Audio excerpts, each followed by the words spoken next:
আমার ইউটিউব চ্যানেলে সকলকে স্বাগত। বিশেষত এবছর যারা মাধ্যমিক পরীক্ষার্থী তাদেরকে বিশেষভাবে স্বাগত।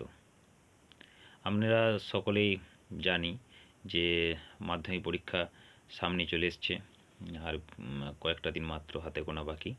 তো তার আগে আমাদের পরীক্ষার প্রস্তুতি খুব ভালোভাবে করে নিতে হবে।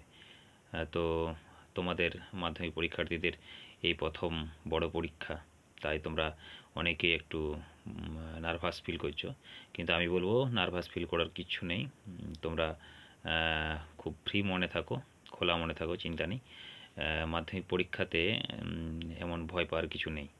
তো তোমাদেরকে সকলকেই আমার অগ্রিম শুভেচ্ছা, তোমরা যাতে মাধ্যমিক পরীক্ষা ভালোভাবে দিতে পারো।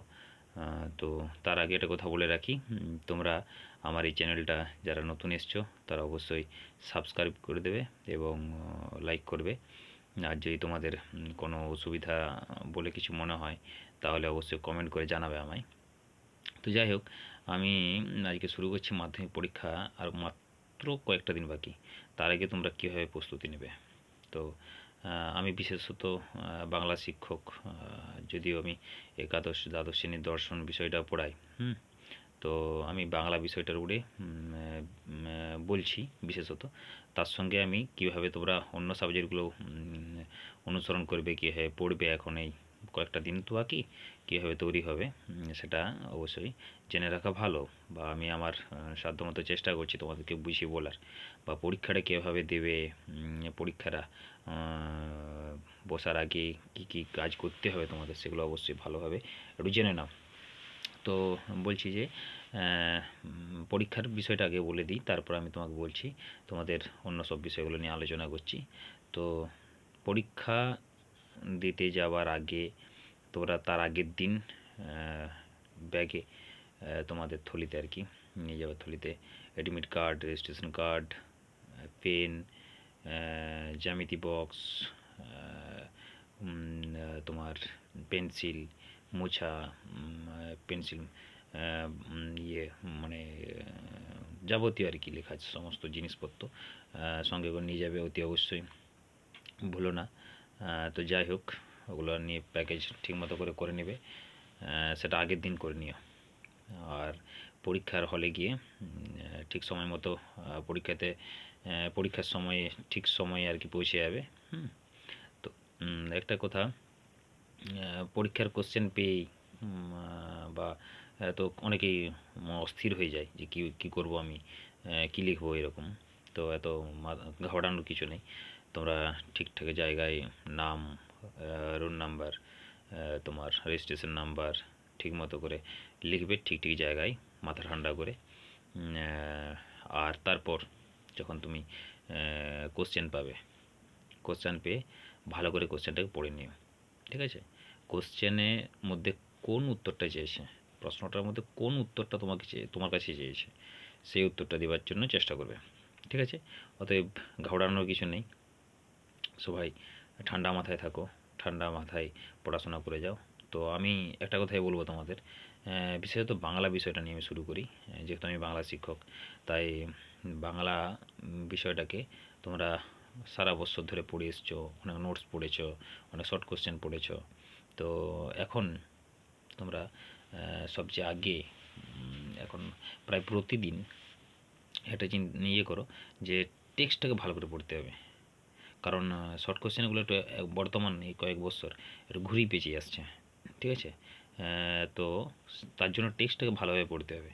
গদ্য পদ্য এগুলোর যে শর্ট কোশ্চেনগুলো আসছে গদ্য থেকে পদ্য থেকে, তা একটু ঘুরিয়ে আসছে। তো তাই তোমরা যদি টেক্সটটাকে খুব ভালো করে পড়ে নিও তাহলে কিন্তু তোমরা ওই শর্ট কোশ্চেনে আটকাবে না, ঠিক আছে? আর লং কোশ্চেনগুলো যথাসাধ্য নিজের ভাষায় উত্তর দেওয়ার চেষ্টা করবে। মানে কোনো সহায়িকা বই থেকে তুলে দিয়ে বা একটা শিক্ষকের নোটসগুলো তোমরা লিখে, ধরো একটা স্কুলে তোমরা পড়ো, সেই স্কুলে অনেক তোমার বন্ধু বান্ধবী আছে, তারা একটা টিচার এখানেই পড়ে, একটা নোটস লিখে দিয়েছেন উনি, সেই নোটসটা তোমরা 20 জন বা 22 জন একই নোটস লিখে গেলে তখন তোমরা কিন্তু একটা গড়া নাম্বার পেয়ে যাবে। তাই সবসময় একটা চেষ্টা করতে হবে নিজের ভাষায় লেখার। তো ওই 5 নম্বরের কোশ্চেনগুলো, 4 নম্বরের কোশ্চেনগুলো এগুলো নিজের ভাষায় লেখার চেষ্টা করতে হবে। তার জন্য টেক্সটটাকে ভালোভাবে পড়তে হবে, মানে আসল ব্যাপার প্লটটাকে, কবিতার বিষয়বস্তুটাকে, গল্পটার বিষয়বস্তুটাকে, প্রবন্ধটার বিষয়বস্তুটাকে ভালোভাবে জেনে নিতে হবে, ঠিক আছে? আর সবচেয়ে বড় কথা একটা, যে তোমাদের কিন্তু প্রবন্ধ, মানে প্রবন্ধটা এবং অনুবাদটা E2B, যেটা ইংলিশ টু বেঙ্গলি, এগুলো কিন্তু তোমাদেরকে অ্যাটেম্প করতেই হবে, ঠিক আছে? তো প্রবন্ধটা যদি কমন পাওয়া ভালো, কমন না পেলেও কোনো অসুবিধা নেই, কারণ বাঁদিল অবশ্যই নিজের ভাষায় লিখতে পারবে আশা রাখছি, যেহেতু তোমরা অনেক বড় হয়ে গেছো, মাধ্যমিকে পড়ছো, মাধ্যমিক দেবে তোমরা। তার সঙ্গে অনুবাদটা তোমরা ইংলিশ অনেকেই ভালোভাবেই জানো, আর যারা ইংলিশে একটু কম জানো তারা কিন্তু খুঁটি খুঁটি ইংলিশটাকে পড়বে ভালো করে, ইউটিউবের ক্ষেত্রে ইংলিশটাকে ভালোভাবে পড়বে, এরপর সেটার থেকে বাংলাতে তর্জমা করার চেষ্টা করবে, চেষ্টা করতেই হবে, ঠিক আছে? তো ওটা নিয়ে ঘাবড়ানোর কিছু নেই, ভালোভাবে ইংলিশটা পড়লেই তোমরা বাংলাটা তৈরি করতেই পারবে, বাংলা বাক্যে লিখতে পারবে। তো একটা কথা বলে রাখি, তোমাদের একটা জিনিস তোমরা কিন্তু খেয়াল রাখবে, ধরো এই যে তোমার 10 নম্বরের কোশ্চেন, মানে 10 না, সরি, প্রবন্ধের যে, ওই জন্য 400 শব্দের মধ্যে কিন্তু তোমাদেরকে, 400 কম বেশি হতে পারে, 400 শব্দের মধ্যে লেখার কিন্তু চেষ্টা করতে হবে। অপরপক্ষে দেখো একটা 5 নম্বরের কোশ্চেন আছে, তাই তো 5 নম্বরের কোশ্চেনগুলো তো কম বেশি 150টি শব্দের মধ্যে কিন্তু লেখার চেষ্টা করে যেতে হবে, ঠিক আছে? তার সঙ্গে তোমার আর আছে তোমাদের 4 নম্বরের কোশ্চেন, তো 5 নম্বরের কোশ্চেন বললাম, 4 নম্বরের কোশ্চেনগুলো 125 মোটামুটি হবে 125টি শব্দের মধ্যে, কম বেশি 125টি শব্দের মধ্যে লিখতে হবে। অপরপক্ষে তোমার 3 নম্বরের কোশ্চেনগুলো 60টি শব্দের মধ্যে, ঠিক আছে? 60টি শব্দের মধ্যে, কম বেশি 60টি শব্দের মধ্যে লেখার চেষ্টা করতে হবে।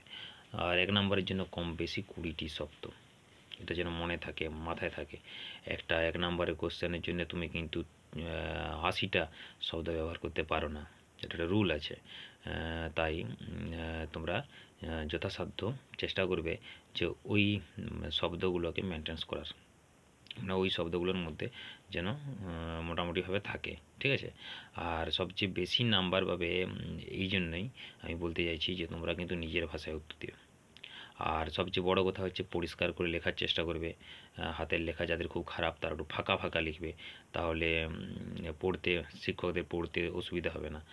আর যদি যাদের হাতে লেখা সুন্দর তাদের তো ইয়ে নেই, তবু কিন্তু ফাঁকা ফাঁকা লিখবে, যেমন শিক্ষকরা ভালোভাবে পড়তে পারে তোমার লেখাটা, তুমি কী লিখতে চেয়েছো। আর হাতে লেখা টা তো ফাঁকা ফাঁকা করছোই, তার সঙ্গে একটা কথা মাথায় রাখবে, বানান ভুলটা কিন্তু যেন না হয়, বানান ভুল কিন্তু করা চলবে না। তার জন্য আমি বারবার বলছি তোমাদেরকে, এখন থেকে তোমরা ভালোভাবে টেক্সট বইটাকে কিন্তু পড়ে যাও। বাংলাতে নাম্বার পাওয়া খুব সহজ, কোনো অসুবিধা নেই, খুব সহজও নয় যদিও, ব্যাকরণটা আছে, ব্যাকরণটা একটু ভালো করে দেখে নিও। খুব সহজ বলছিস যে খুব সহজ নয়, বাংলা কিন্তু খুব জটিল ভাষা। তো তার জন্য তোমাদেরকে একটু টেক্সটটাকে ভালো করে পড়তে হবে, ব্যাকরণগুলো একটু খুঁটি খুঁটি দেখে নাও, ঠিক আছে?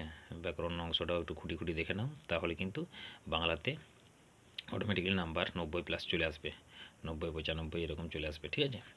আর অন্য সাবজেক্টগুলোর ক্ষেত্রে বলছি, অন্য সাবজেক্টগুলোর ক্ষেত্রে যেমন ধরো অঙ্কটা তোমরা তো সারা বছর ধরে অঙ্ক কষেছো, এরপর কী করবে না, অঙ্কগুলোকে এবার করে দেখে নাও, এবার করে যে অঙ্কটাকে জটিল মনে হচ্ছে যে এটা পারবো না আমি, সেটাকে কিন্তু একবার দেখে নাও, দিয়ে খাতাটা এই পাল্টিয়ে নিজে একটু কষার চেষ্টা করো কোন জায়গাটাতে ভুল হচ্ছে, তাহলে তুমি কিন্তু অঙ্কের ভুলটা শুধরাতে পারবে। আর অন্য বিষয়গুলোর ক্ষেত্রে একই ব্যাপার, যেটা হচ্ছে তোমাকে কিন্তু টেক্সটটাকে ওখান থেকে ভালো করে পড়ে যেতে হবে, টেক্সটটা কিন্তু খুব ভালো করে পড়ে নাও, তাহলে দেখো অটোমেটিক্যালি কিন্তু তোমাদের নাম্বার ভালো উঠবে। আমি আশা রাখছি তোমরা ভিডিওটাকে দেখে তোমাদের ভালো লাগবে, ভিডিওটা থেকে তোমরা কিছুটাও হলেও উপকৃত হবে। তাই পরবর্তীকালে আমি আরও তোমাদের লাস্ট মিনিট সাজেশন দেবো যে কোন কোন বিষয়গুলোর উপরে পড়লে ভালো হবে আর কি, বা এবারে কোন কোন কোশ্চেনগুলো আসার চান্স আছে, কোন গদ্যটার থেকে কোশ্চেন আসার চান্স বেশি আছে, কোন পদ্যটার থেকে কোশ্চেন আসার চান্স বেশি আছে, আমি পরের ভিডিওতে সেটা পুঙ্খানুপুঙ্খ আলোচনা করব। তো তোমরা যদি উপকৃত হচ্ছ, তোমাদের যদি ভালো লাগছে, তাহলে অবশ্যই আমার চ্যানেলটিকে সাবস্ক্রাইব করে দাও এবং লাইক করে দাও, ঠিক আছে? ধন্যবাদ, সকলে ভালো থেকো, মাথা ঠান্ডা করে পড়াশোনা করো, কোনো চিন্তা নেই, আমি আরও পরের ভিডিওতে আসছি, তোমাদের আমি পাশে থাকবো, আর তোমাদেরকে আমি অবশ্যই সাহস যোগাবো। ধন্যবাদ।